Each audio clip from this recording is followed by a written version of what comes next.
Study IQ IAS, अब तैयारी हुई affordable. Hello and welcome everyone. स्वागत है आप सभी का आपके पसंदीदा प्लेटफॉर्म स्टडी IQ IAS में। मैं प्रशांत आप सभी का स्वागत करता हूं अगस्त महीने के कुरुक्षेत्र मैगजीन का। आप सभी जानते हैं कि हम ऑलरेडी योजना मैगजीन का एनालिसिस कर चुके हैं और अब ये एक और बहुत ही बेहतरीन एनालिसिस रहने वाला है। बेसिकली दरअसल क्या है दोस्तों, आप सभी जानते हैं कि कुरुक्षेत्र मैगजीन जो रूरल एरिया है, जो ग्रामीण क्षेत्र हैं, वहाँ पर फोकस करते हैं, वहाँ के इश्यूज़ को डिस्कस करते हैं। तो अगर रूरल एरिया में देखा जाए तो वहाँ पर आपका ई लर्निंग बहुत ही इंपॉर्टेंट आने वाले समय में क्या करेगा, रोल प्ले करेगा। अब ई लर्निंग तो देखिए, जैसे इस एजुकेशन सिस्टम में चले जाइए, स्कूल में भी बहुत इंपॉर्टेंट रोल प्ले करेगा। ई लर्निंग इवन दोस्तों आपके जो फार्मर्स हैं उनको भी बहुत हेल्प कर सकता है। फैमिली के अंदर में जो न्यूट्रिशन की अवेयरनेस है उसके लिए बहुत इंपॉर्टेंट रोल प्ले कर सकता है। स्कीम वगैरह की अवेयरनेस के लिए बहुत इंपॉर्टेंट रोल प्ले कर सकता है। इसीलिए आप देखेंगे कि गवर्नमेंट का भी बहुत इंपॉर्टेंट फोकस है कि कैसे जो रूरल एरिया है, वैसे तो फोकस पूरे देश में ही है, लेकिन रूरल एरिया में कैसे डिजिटल साक्षरता को बढ़ाया जाए। ये एक बहुत बड़ा चैलेंज है, डिजिटल लिटरेसी को इंक्रीज करना। क्योंकि अगर डिजिटल लिटरेसी इंक्रीज हो जाती है तो उसके कारण में बहुत सी चीजें ऑटोमेटिकली क्या हो जाएंगी, सही हो जाएंगी और एक्सेसिबल हो जाएंगी। तो उस डायमेंशन में इस टॉपिक को हम पढ़ने वाले हैं। लेकिन आज दोस्तों आगे बढ़ने से पहले एक बहुत ही इंपॉर्टेंट इंफॉर्मेशन आप सभी के साथ में है कि हमारा एक प्रतिज्ञा प्लस बैच है और प्रतिज्ञा प्लस बैच ये मॉर्निंग बैच, और याद रखिएगा दोस्तों ये हमारा लास्ट ऐसा बैच है जिसमें ये बेहतरीन ऑफर मिल रहे हैं। और इसकी खास बात क्या है कि ये कंप्लीट बैच है। इसमें आपको पूरा GS कंप्लीट कराया जाएगा, CSAT कंप्लीट कराया जाएगा, करंट अफेयर्स कराए जाएंगे, 1-to-1 मेंटोरशिप है, सब चीज़ें इसके अंदर में।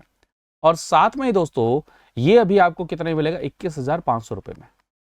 और एक और चीज़, ये वाला पॉइंट को समझिए कि अगर आप अपने प्रीलिम्स का एग्ज़ाम क्लियर कर लेते हैं तो प्रीलिम्स का एग्ज़ाम क्लियर करने के बाद में आपको 100% क्या मिलेगा, रिफंड मिलेगा। और ये प्लस वाला क्या बेनिफिट है कि आप हर वीक एक क्विज में पार्टिसिपेट करेंगे और उस क्विज में अगर आप टॉप करते हैं तो आपको 11,000 रुपये मिलेंगे। और इसकी क्लासेस 4 दिन के बाद में यानी कि 19 सितंबर से शुरू भी हो रही हैं। तो सब कुछ मिला जुला कर बात ये आती है कि भाई आज 15 सितंबर लास्ट डेट है इस ऑफर को अवेल करने का कि आप 21,500 रुपये में इस कोर्स में अवेल कर सकते हैं। तो लेट मत करिए, क्या है, आप इसको ज़रूर आज ही एनरोल करिए।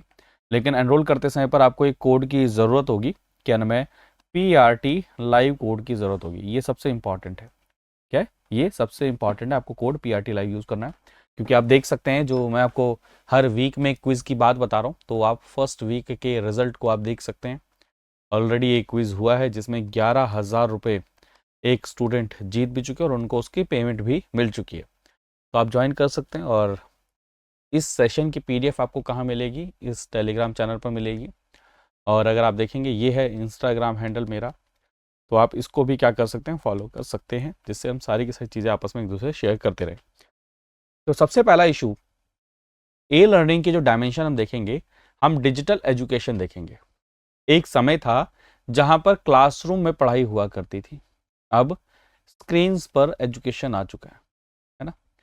आप देखेंगे इसके कई सारे बेनिफिट भी हैं, लेकिन अभी भी कुछ चैलेंजेस हैं इसमें। सबसे पहला तो बेनिफिट क्या, जो रिमोटेस्ट एरिया है, जो दूर दराज इलाके हैं, वहां पर भी अब क्वालिटी एजुकेशन पहुंच रही है।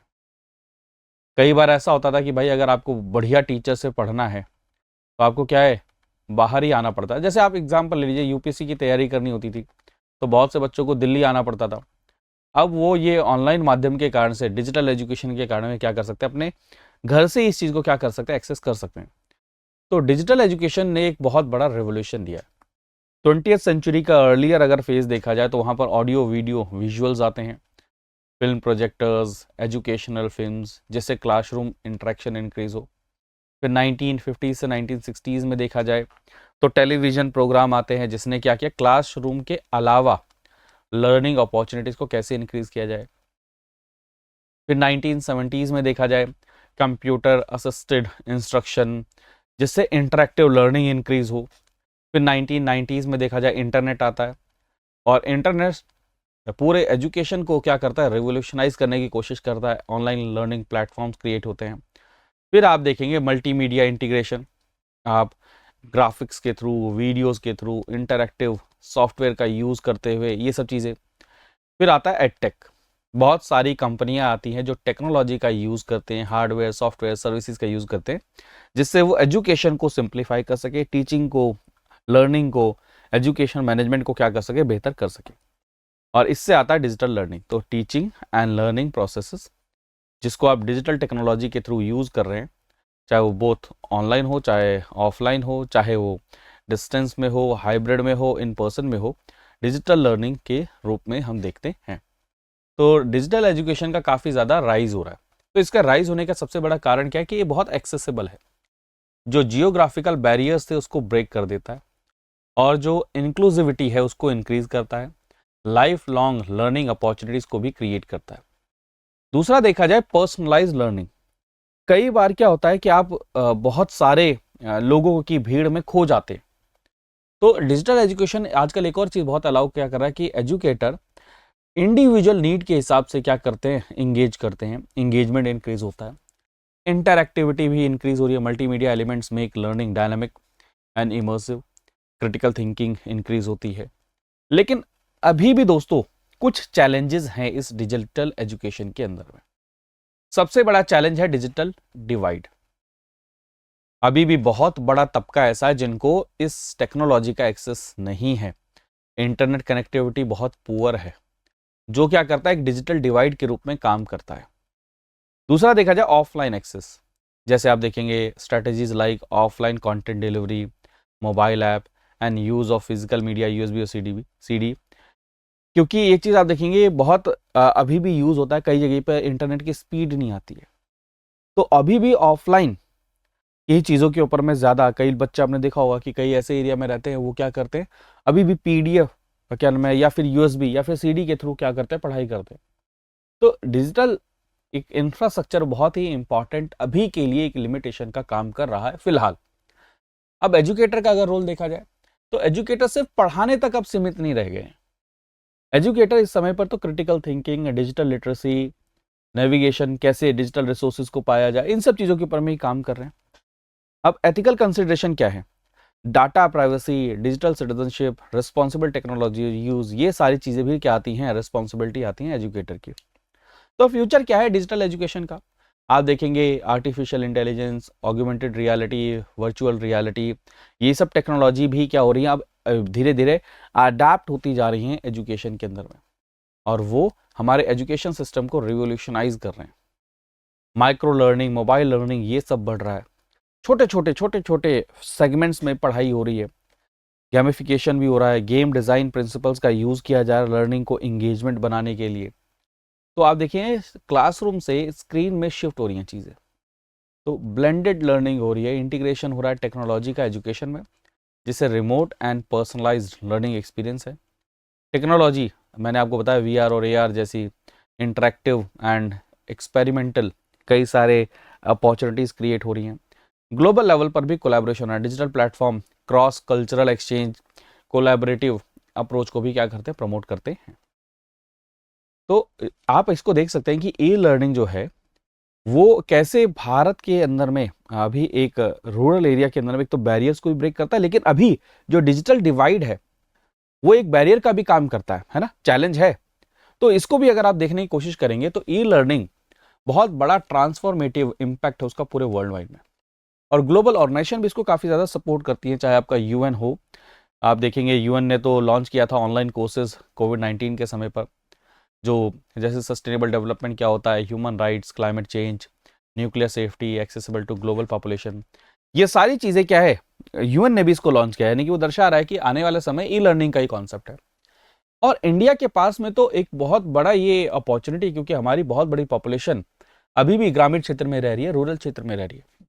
तो अगर हम डिजिटल एजुकेशन का यूज़ करते हैं तो उनको बहुत बड़ा बेनिफिट मिलेगा, बहुत बड़ा बेनिफिट मिलेगा। आप ये चीज़ देखिए कि आप विलेजेस में, गाँव में जाकर आप क्वालिटी एजुकेशन पहुंचा सकते हैं, है ना।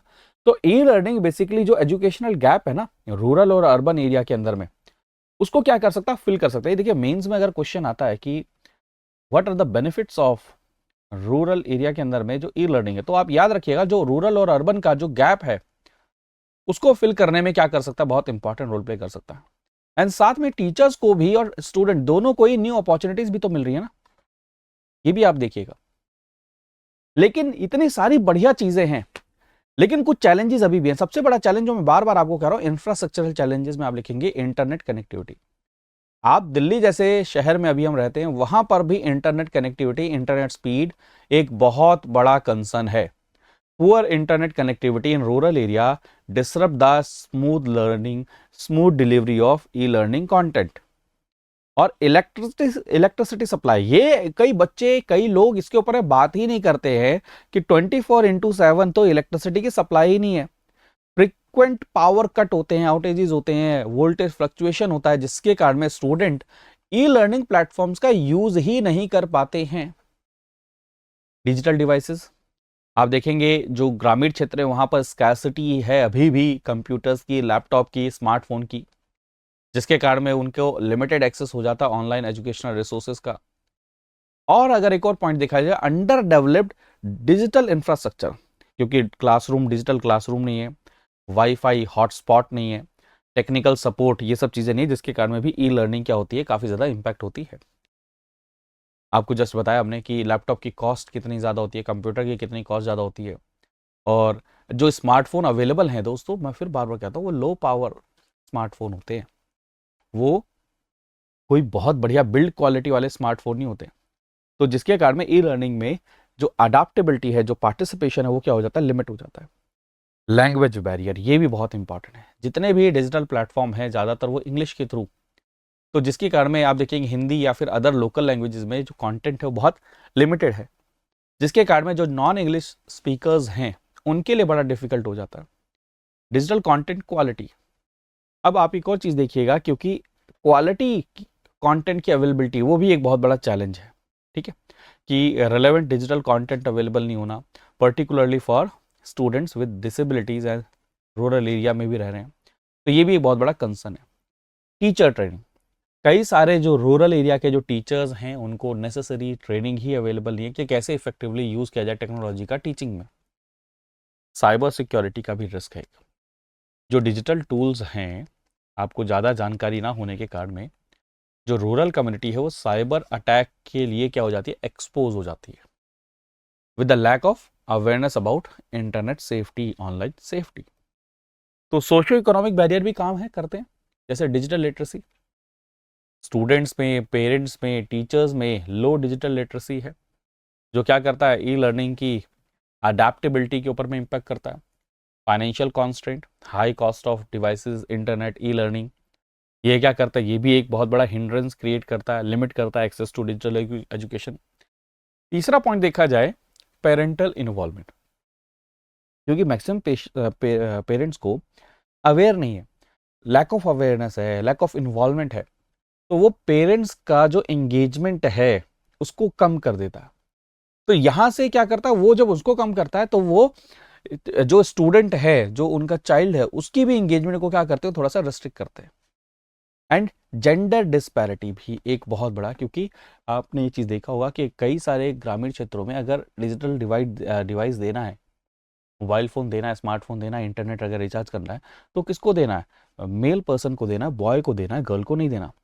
तो ये गर्ल का जो एक्सेस है एजुकेशन को, उसको भी क्या कर रहा है, रेस्ट्रिक्ट कर रहा है।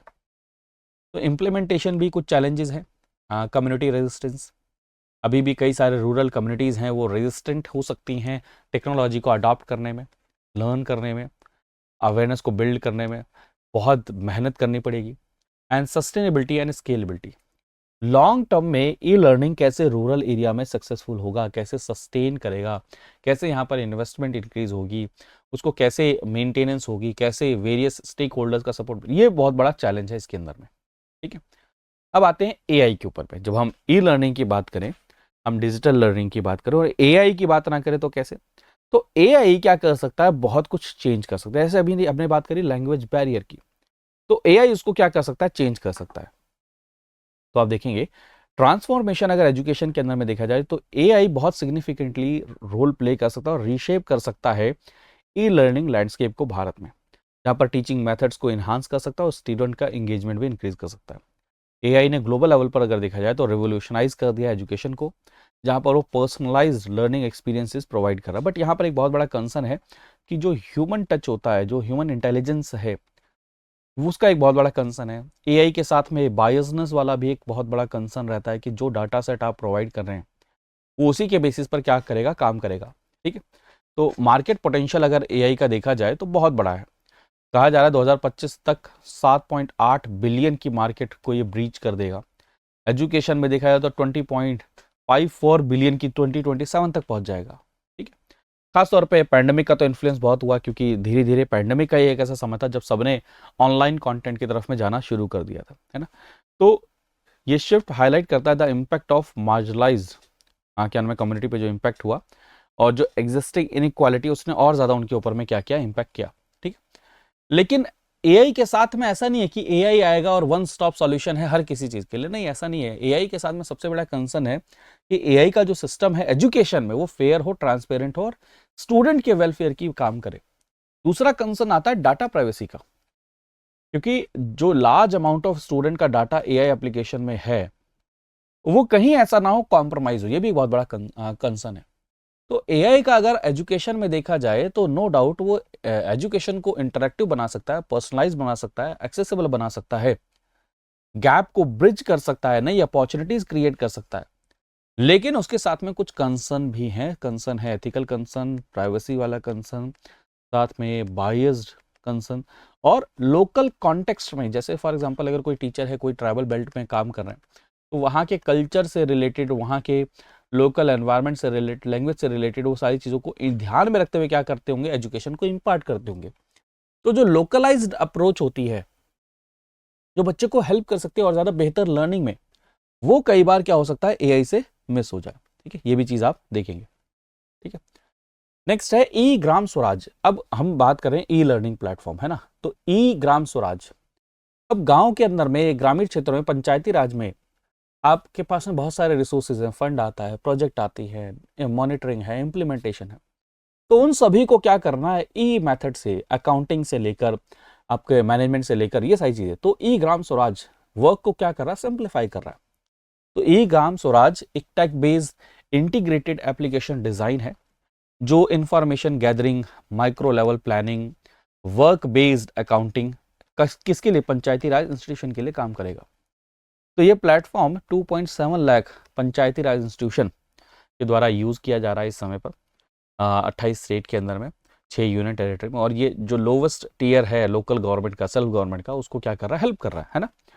कॉन्टिन्यूस इवैल्यूएशन में हेल्प करता है। एप्लीकेशन में कॉन्टिन्यूसली आप देखेंगे, कॉन्टिन्यूसली फीडबैक भी लिया जाता है मल्टी स्टेक होल्डर्स का, और ऐप को भी क्या किया जा रहा है, इन्हांस किया जा रहा है। इसके कई सारे फीचर्स हैं, जैसे आप देखेंगे पंचायत एंटरप्राइज स्वीट, आप देखेंगे ई पंचायत मिशन। ठीक है, ये आप देखेंगे सारी चीज़ें इसी के अंदर में। ट्रांसपेरेंसी एंड ई गवर्नेंस को इंक्रीज करने की कोशिश की जा रही है। वर्क बेस्ड अकाउंटिंग होनी चाहिए, डिसेंट्रलाइज प्लानिंग होनी चाहिए। ठीक है, प्लस में रिपोर्टिंग के अंदर में क्रेडिबिलिटी कैसे आए। ठीक है, कितने फंड पंचायत राज इंस्टीट्यूशन को क्या किया गया था, अलोकेट किया गया था, और कितना फंड यूज़ हुआ है उसकी रिपोर्टिंग में। मॉनिटरिंग प्लेटफॉर्म आप देखेंगे ये इफेक्टिव मॉनिटरिंग भी करता है हायर अथॉरिटीज़ के द्वारा।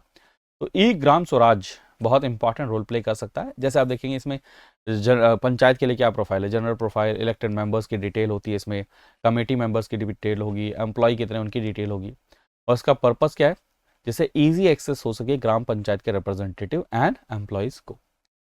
प्लानिंग में हेल्प करता है, प्लान अप्रूव इन ग्राम सभा मीटिंग में जो होते हैं वो सारी ई ग्राम स्वराज के थ्रू क्या है, इसमें अपडेट की जाती हैं।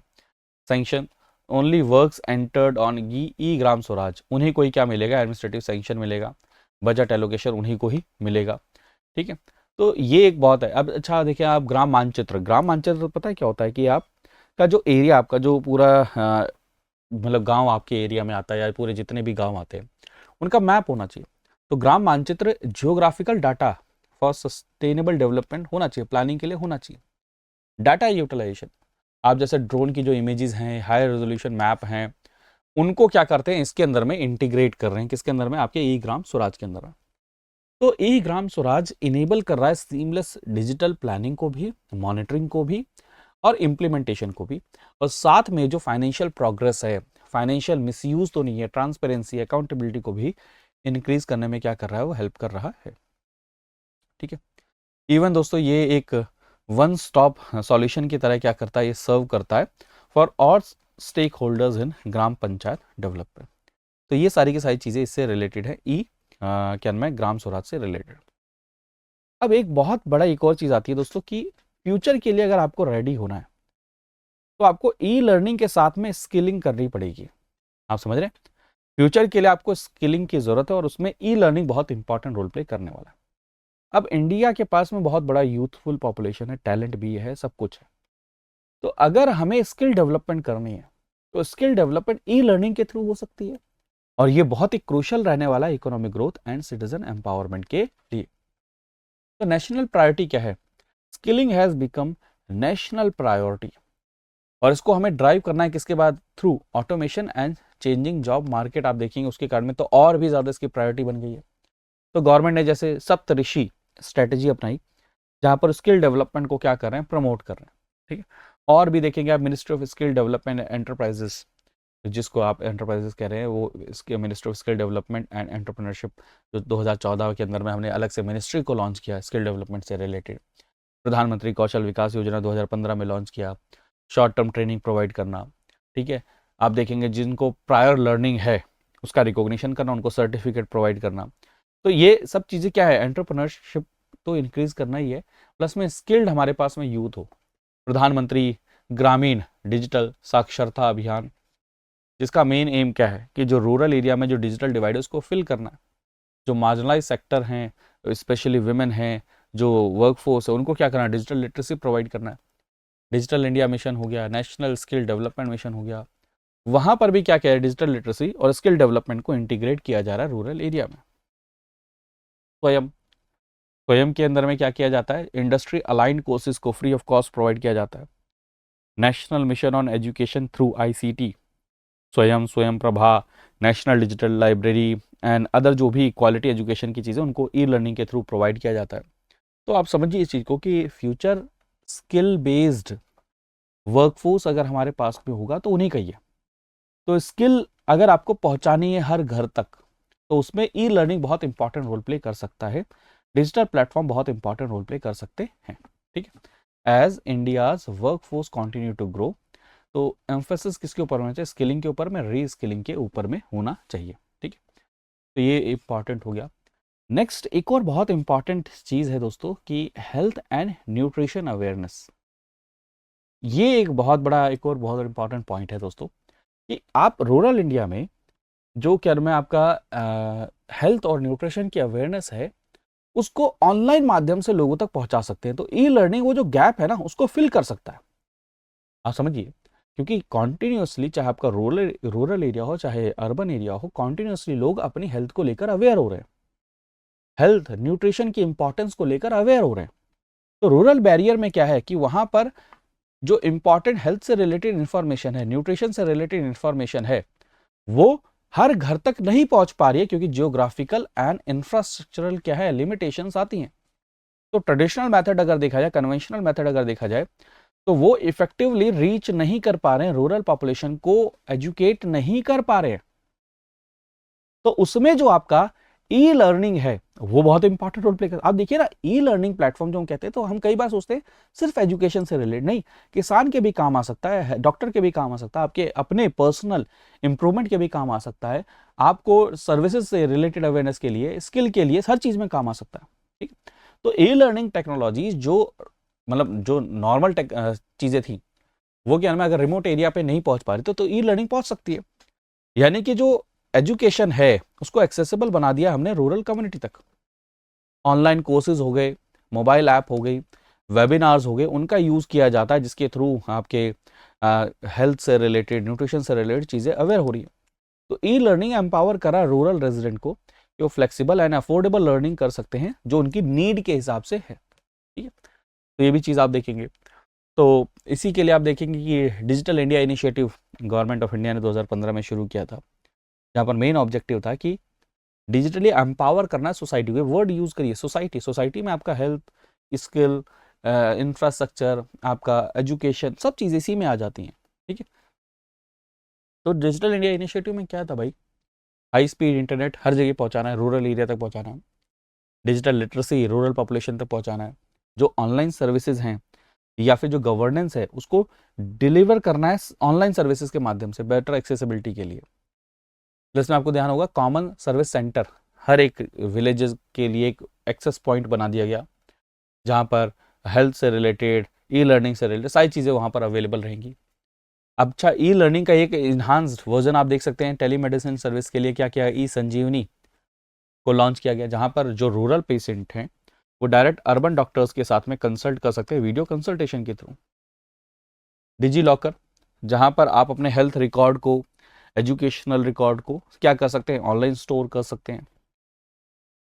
पीएमजी दिशा जो डिजिटल लिटरेसी को प्रमोट कर रहा है, नेशनल डिजिटल लिटरेसी मिशन जो एक्सपेंड करता है डिजिटल लिटरेसी को। ई रक्त कोष, ये क्या है, सेंट्रलाइज्ड ब्लड बैंक है जहाँ पर आधार लिंक्ड है। Sehat, tele consultation services for ministry of defence and personnel and their family. बहुत अच्छा, देखिए ये सारे नाम क्वेश्चन पूछे जा सकते हैं। ठीक है, ऐसे ही देखेंगे स्वस्थ भारत प्रेरक प्रोग्राम 2018 में ministry of women and child development के द्वारा लॉन्च किया गया था, जिसका मेन ऑब्जेक्टिव था कि लोगों को अवेयर भी करना है और लोगों को ऐसे सॉल्यूशंस बताने हैं जो हेल्थ और न्यूट्रिशन के ऊपर में काम कर सके, किसके थ्रू, टेक्नोलॉजी के थ्रू। तो ई लर्निंग, जहाँ पर कम्युनिटी को ट्रेन करना है, आप हेल्थ वर्कर को ट्रेन करेंगे, हेल्थ रिलेटेड इंफॉर्मेशन को टेक्नोलॉजी के थ्रू क्या करेंगे, लोगों तक लेकर जाएंगे। स्वस्थ भारत यात्रा ये एक नेशन वाइड कैंपेन रहा आपका, आप देखेंगे जहाँ पर डिजिटल वर्कशॉप किए गए, वेबिनार किए गए, ई लर्निंग मॉड्यूल हेल्थ और न्यूट्रिशन से रिलेटेड लोगों तक पहुँचाया गया। ऐसी एक स्कीम आप देखते होंगे पीएम पोषण स्कीम, पहले जिसको मिड डे मील के नाम से जानते थे, अभी उसको हम किसके नाम से जानते हैं, पीएम पोषण स्कीम। याद रखिएगा 2021-22 से लेकर 25-26 तक, जिसके अंदर में आप देखेंगे नाम हमने रीनेम किया है प्रधानमंत्री पोषण शक्ति निर्माण।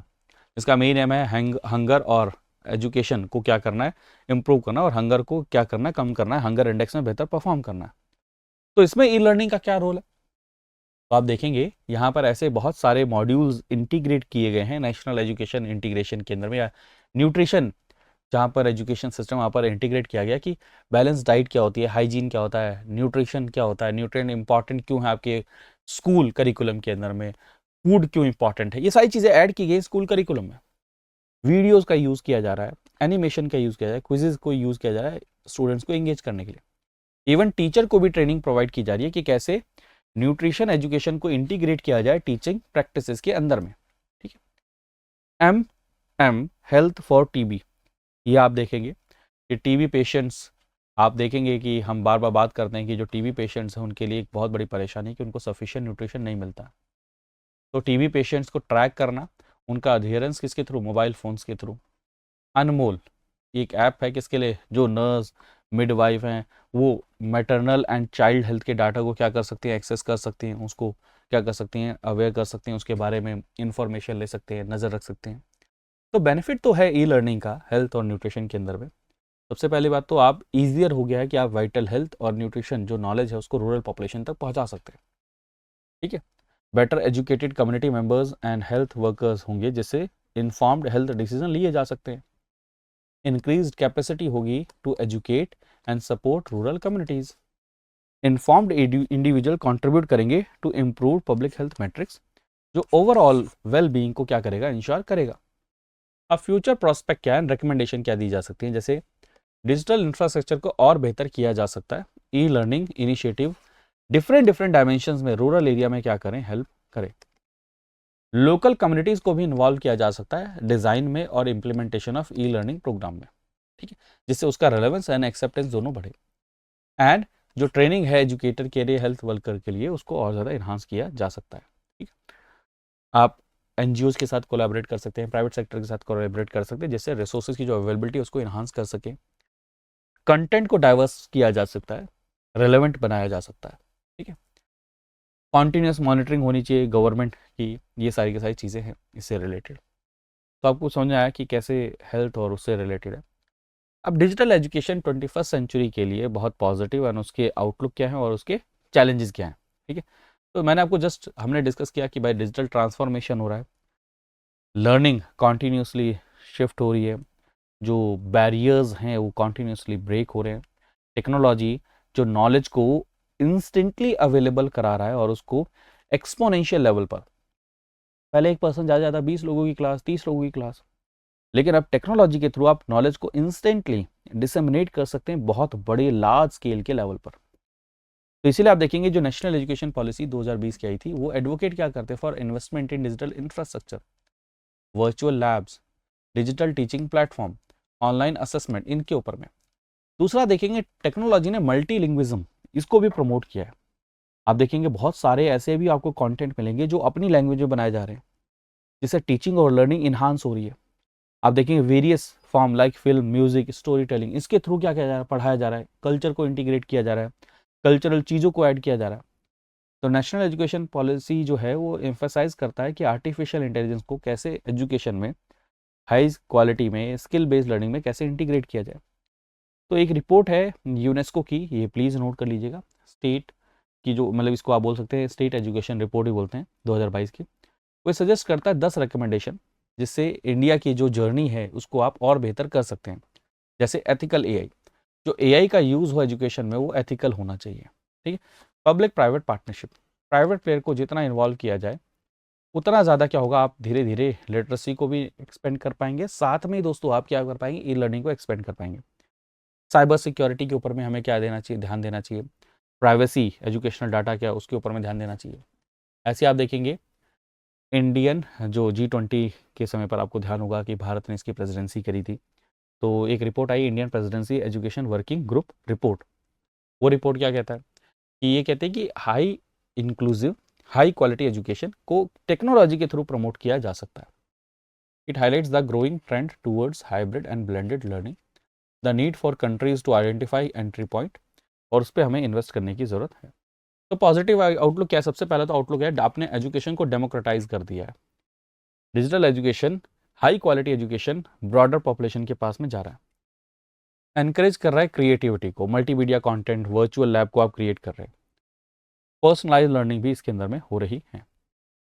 ग्लोबल लेवल पर कोलैबोरेशन हो रहा है, लाइफ लॉन्ग लर्निंग हो रही है।